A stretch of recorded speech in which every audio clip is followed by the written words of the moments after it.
What a way to start the day. My second tree and I'm already hung up. That kind of tells me how the pace is going to be set for today. You can see me stuck right up there in the top. That's a pretty good tree though. I got lucky, I was able to leave just a little on that backside hold instead of cutting it completely off. And when it went to fall, it twisted a little. And that's what kept it from landing on that crotch, thankfully, because I was scared the whole time I was cutting that, because that's a prime candidate for busting the whole thing from top to bottom. Right there. Me and Dad's taking the bottom of the hill, and I'm working on the top part where we can kind of stay far enough away from each other. We ain't got to worry about getting each other with trees. We're going to try to finish up the cut, and then we'll get the skidder and start dragging. I got that guy there to cut next. Dad's got a couple good ones down through here. See, there's one right there. It's got some paint on it. Hung up, Dad.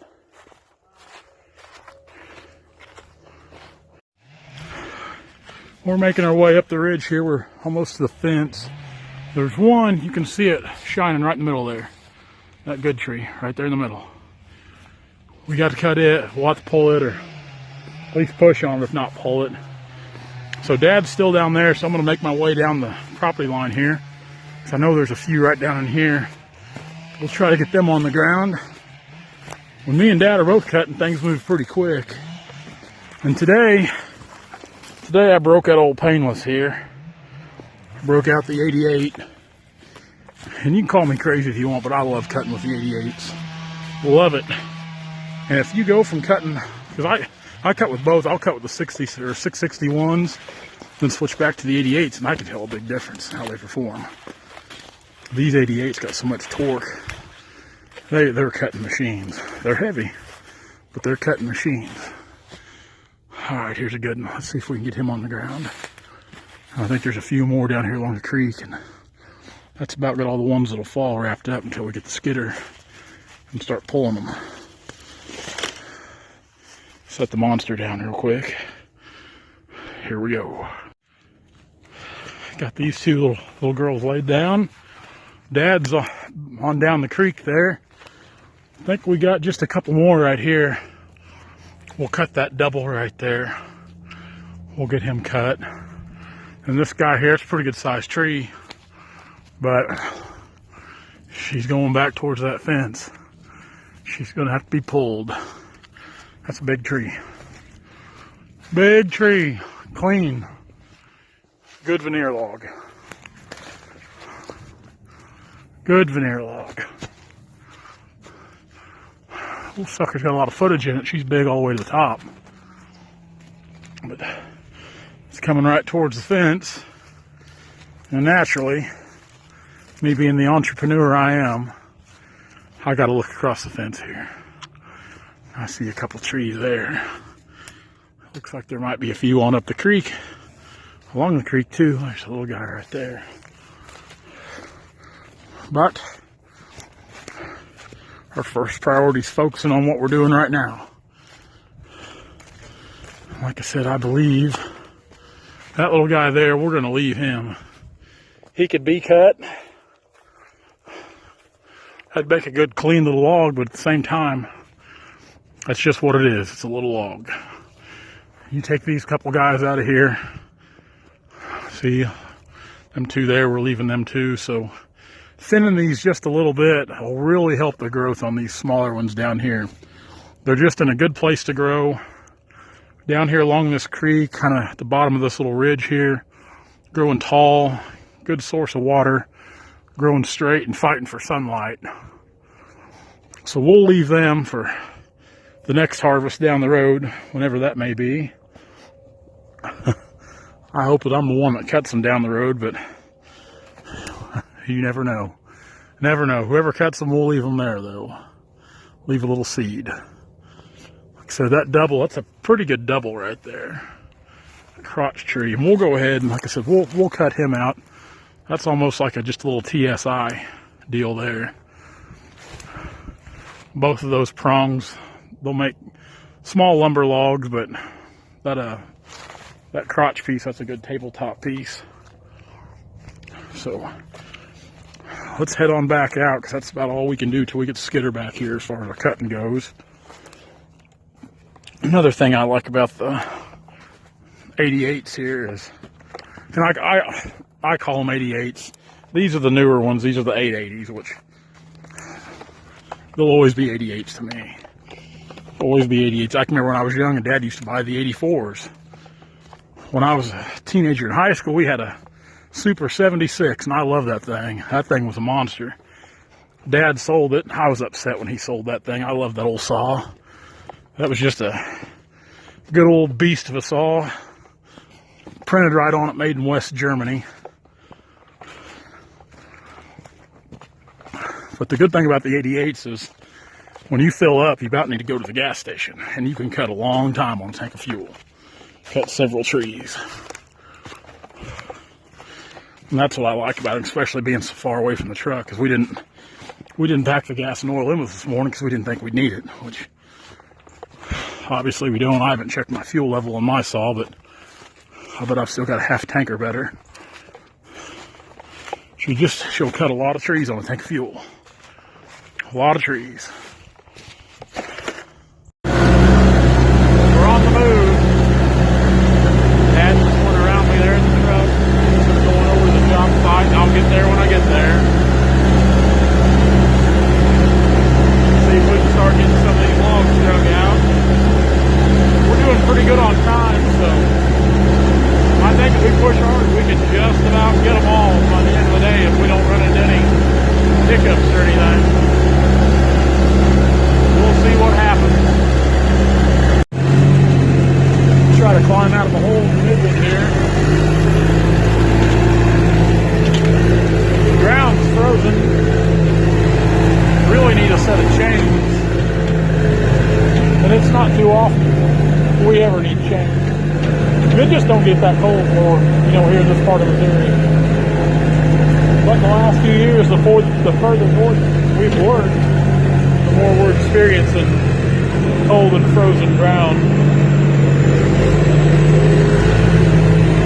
And it's pretty hard right now. When you're not running chains, the old skidder, it don't matter how good your tire tread is, you just kind of slip and slide around.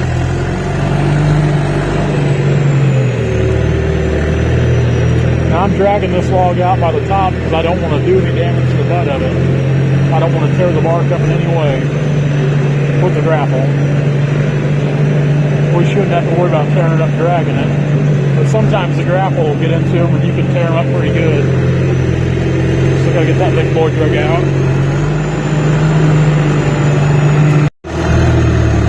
Now the good thing about this being logged before, the existing log roads are kind of still in place. See right there years ago, that's been the road right there, the log road, because that tree's been scarred up.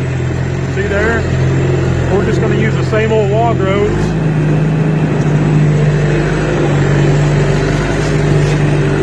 Take a wide turn here.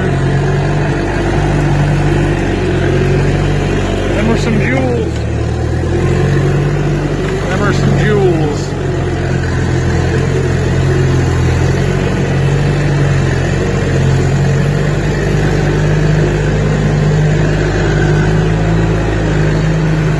The old tree's been rubbed up years past. We got a big open road though. The only thing we got to do is kind of lower the blade and knock a few of the sprouts down. The road's open back up. Good for business. Things are rolling pretty good right now. Just taking two at a time out, not getting carried away. Dad's out here on the deck marking logs, getting them marked up so we can buck them up.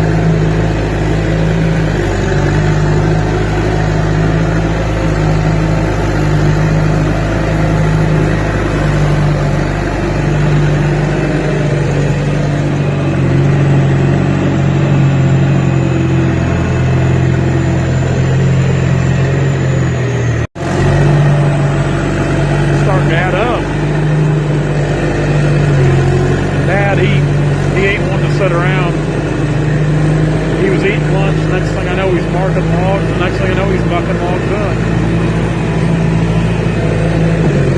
It's taken me about an hour and a half to get these out. We're rolling pretty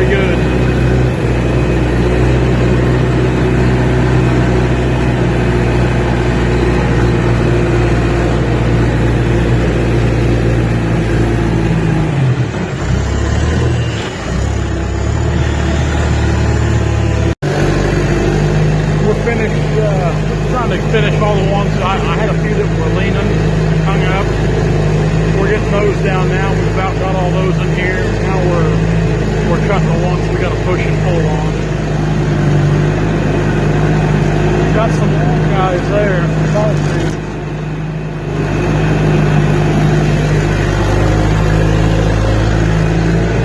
Next we'll go down in here. That's where Dad's headed right now.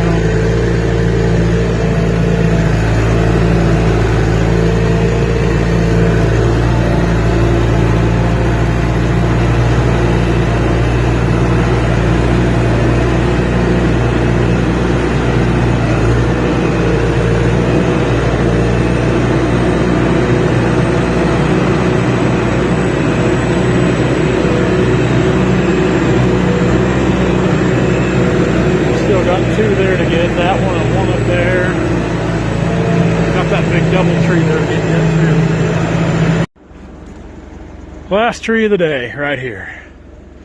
We should only have maybe 6 or 7 to cut tomorrow to finish up the whole job, and every one of those has got to be pulled. So this is the last tree I'm going to get out today. It was hung up. Both these were hung up, and I was able to bring them down. You can see that crotch right there. Sometimes getting hung up is not a bad thing.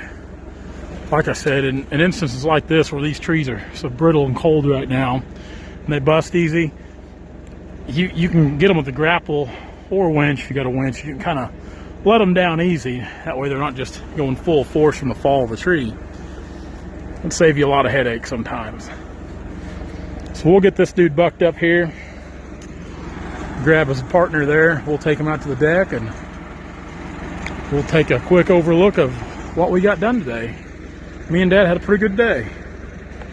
Pretty good day. Park the old clunker for the day. She's been busy today. I think there's 45 of them out. I think that's what we got out. Pretty good day. Pretty good day. Oh, I didn't trim that one real good. I'll get fired for sure. Yeah, pretty good pile of walnut. Well, guys, we're headed home. We're gonna wrap this deal up tomorrow. We'll finish the cutting. We got those 2 big trees right there you see behind the cat and the deer. Got a couple up that ditch, a couple up that way, then 3 back over there where I was. So, like I said, we'll finish it up tomorrow pretty easy. Then we'll finish bucking, get them all laid out, and get them ready to go. And I've got a little cleanup I'm going to do, a little voluntary work.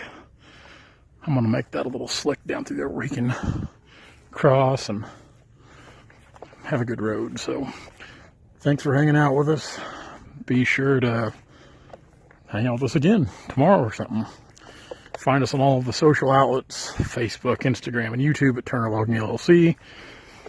Download the Timber Tracker app. It's available on Apple and Google devices or Android devices. And you can go to Logger Threads for all those super awesome, better than the Golden Globe Awards apparel things. Guys, we're getting out of here.